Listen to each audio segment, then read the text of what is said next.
तारा और हर्ष एक आलीशान घर के बाहर खड़े थे। तभी हर्ष तारा को अपना हाथ देता है। चलो तारा, एक नई जिंदगी जीने को। मुझे बहुत डर लग रहा है हर्ष, कहीं उन्होंने मुझे नहीं अपनाया तो। मैंने तो कब का तुम्हें अपना मान लिया है तारा, और ये लोग होते कौन है तुम्हें अपनाने वाले? तारा ने खुद को अपनाया है या नहीं, वो जरूरी है। मैं तो चाहता हूँ कि मेरी तारा सबसे ज्यादा प्यार खुद से करे और उसके बाद मुझसे। ये जालिम दुनिया जाए भाड़ में, है ना? हर्ष जिस घर के बाहर खड़ा था वह उसका असली घर था, जिसमें हर्ष के असल माँ बाप जानकी और विक्रम रहते थे। गोविंद और रेखा हर्ष के केयर टेकर थे। बचपन से ही हर्ष गोविंद और रेखा के बीच ही रहा था, मगर अब बात हाथ से निकल चुकी थी। घर का दरवाजा खुलता है, तभी हर्ष देखता है कि दहलीज पर से चावल भरा कलश रखा है। तारा ये देखकर खुश होती है। सामने हर्ष की असली माँ जानकी हाथ में पूजा की थाली लिए खड़ी है। हर्ष, ये तो मेरा सपनों का घर है। तारा जैसे ही कलश की ओर अपना बायां पांव उठाती है, तभी हर्ष भी पांव उठाता है। हर्ष, ये क्या? मम्मी, मेरा भी इस घर में नया प्रवेश है। मेरा भी एक नया जन्म हुआ है आज, तारा के पति के रूप में। दोनों एक साथ कलश को गिराकर अंदर आते हैं। तभी जानकी थाली लेकर तारा की आरती करती है। तारा और जानकी बड़े खुश थे।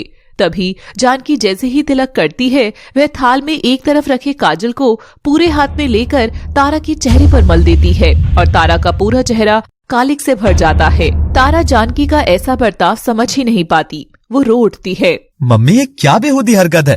अच्छा, और जो हरकत तूने की है वो क्या है हर्ष? एक तवायफ को ब्याहकर तू इस घर की चौखट पर ले आया? अरे, इससे अच्छा तो तू भी किसी गाड़ी के नीचे कट जाता। जानकी गुस्से में थाली को जोर से फेंकती है और तारा के कपड़ों को जगह जगह से फाड़ देती है। अरे लड़की, तूने इतने पूरे कपड़े क्यों पहने हैं?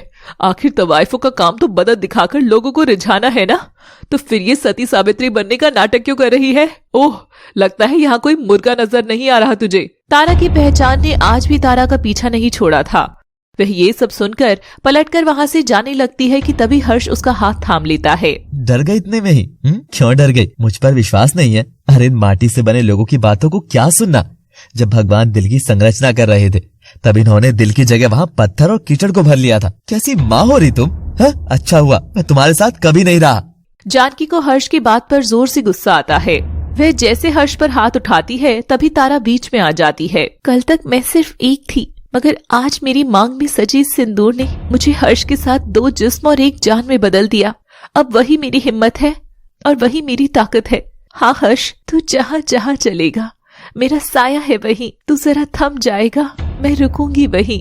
अगर तवायफ हूँ तो क्या, बाजार में जिस्म बेचा है, दिल नहीं। मेरे दिल की कीमत तो बस मेरे हर्ष ने ही दी है, और चाहे हम इस महल के घर में रहें या झोपड़ी में।